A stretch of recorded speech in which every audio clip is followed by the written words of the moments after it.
ಅಯೋಧ್ಯೆ ಮತ್ತು ಅಂಜನಾದ್ರಿ ಬೆಟ್ಟದಿಂದ ತರಲಾದ ಶ್ರೀರಾಮ ಹನುಮ ಜ್ಯೋತಿ ಪುತ್ತೂರು ತಾಲೂಕಿನ ವಿವಿಧ ದೇವಸ್ಥಾನ ದೈವಸ್ಥಾನ ಭಜನಾ ಮಂದಿರಗಳು ಹಾಗೂ 60 ಗ್ರಾಮಗಳ ಗ್ರಾಮ ದರ್ಶನ ನೆರವೇರಿಸಿಕೊಂಡು ಈಶ್ವರ ಮಂಗಲದ ಪಂಚಲಿಂಗೇಶ್ವರ ದೇವಳಕ್ಕೆ ಆಗಮಿಸಿತು.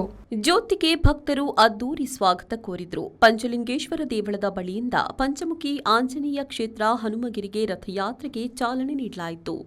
ದೇವಳದ ಪವಿತ್ರ ಪಾಣಿ ಗೋಪಾಲಕೃಷ್ಣ ಕುಂಜತಾಯ ಅವರು ತೆಂಗಿನಕಾಯಿ ಒಡೆಯುವ ಮೂಲಕ ರಥಯಾತ್ರೆಯನ್ನ ಆರಂಭಿಸಿದ್ರು. ಈಶ್ವರಮಂಗಲದ ಉನ್ನಿಕೃಷ್ಣನ್ ವೃತ್ತದಿಂದ ಆರಂಭವಾದ ಮೆರವಣಿಗೆಯಲ್ಲಿ ಶ್ರೀರಾಮ, ಲಕ್ಷ್ಮಣ, ಸೀತಾ ಹಾಗೂ ಹನುಮಂತನ ವೇಷಧಾರಿಗಳಾದ ಪುಟಾಣಿ ಮಕ್ಕಳು ವಿಶೇಷ ಆಕರ್ಷಣೆಯಾಗಿದ್ರು. ಚೆಂಡೆ, ವಾದ್ಯ, ಭಜನೆಗಳ ನಡುವೆ ರಥಯಾತ್ರೆ ಹನುಮಗಿರಿ ಕ್ಷೇತ್ರಕ್ಕೆ ತಲುಪಿದಾಗ ಪೂರ್ಣಕುಂಭ ಸ್ವಾಗತದೊಂದಿಗೆ ಕ್ಷೇತ್ರ ಪ್ರವೇಶ ಮಾಡಿಸಲಾಯಿತು. ರಥಯಾತ್ರೆಯನ್ನ ಶ್ರೀರಾಮಚಂದ್ರಾಪುರ ಮಠದ ರಾಘವೇಶ್ವರ ಸ್ವಾಮೀಜಿ, ಬ್ರಹ್ಮಕಲಶೋತ್ಸವ ಸಮಿತಿ ಅಧ್ಯಕ್ಷ ನಳಿನ್ ಕುಮಾರ್ ಕಟೀಲ್ ಹಾಗೂ ಇತರ ಪ್ರಮುಖರು ಸ್ವಾಗತಿಸಿದರು. ಬಳಿಕ ರಥದಲ್ಲಿದ್ದ ಶ್ರೀರಾಮ ಹನುಮ ಜ್ಯೋತಿ, ಗಂಗಾಜಲ, ಮೃತ್ತಿಕೆ ಹಾಗೂ ಪವಿತ್ರ ಜಲ ಇರಿಸಿದ್ದ ಪೀಠವನ್ನ ಆಂಜನೇಯನ ಸನ್ನಿಧಿಗೆ ತರಲಾಯಿತು.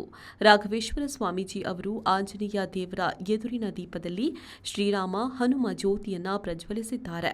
ಕ್ಷೇತ್ರದ ಆಡಳಿತ ಧರ್ಮದರ್ಶಿ ಎನ್ ಅಚ್ಯುತ ಮೂಡತಾಯ, ಬ್ರಹ್ಮಕಲಶೋತ್ಸವ ಸಮಿತಿ ಪ್ರಧಾನ ಕಾರ್ಯದರ್ಶಿ ಆರ್ಸಿ ನಾರಾಯಣ ರೆಂಜ, ಹೊರೆಕಾಣಿಕೆ ಸಮಿತಿ ಸಂಚಾಲಕರಾದ ಶಶಿಕುಮಾರ್ ರೈ ಬಾಲ್ಯೊಟ್ಟು, ಮಾಜಿ ಶಾಸಕ ಸಂಜೀವ ಮಠಂದೂರು, ನಗರ ಗ್ರಾಮ ರಚನಾ ಸಮಿತಿ ಸಂಚಾಲಕ ಸಾಜ ರಾಧಾಕೃಷ್ಣ ಆಳ್ವ, ಕೋಟಿ ಶ್ರೀರಾಮ ತಾರಕ ಮಹಾಯಜ್ಞ ಸಂಚಾಲಕ ಸೀತಾರಾಮ್ ರೈ ಕೆದಂಬಾಡಿಗುತ್ತು, ರಥಯಾತ್ರೆ ಸಂಚಾಲಕ ಮುರಳೀಕೃಷ್ಣ ಹಸಂತಡ್ಕ ಸೇರಿದಂತೆ ಸಮಿತಿ ಪದಾಧಿಕಾರಿಗಳು ಹಾಗೂ ಭಕ್ತರು ಉಪಸ್ಥಿತರಿದ್ದರು. ಅನೀಶ್, ವಿ4 ನ್ಯೂಸ್, ಪುತ್ತೂರು.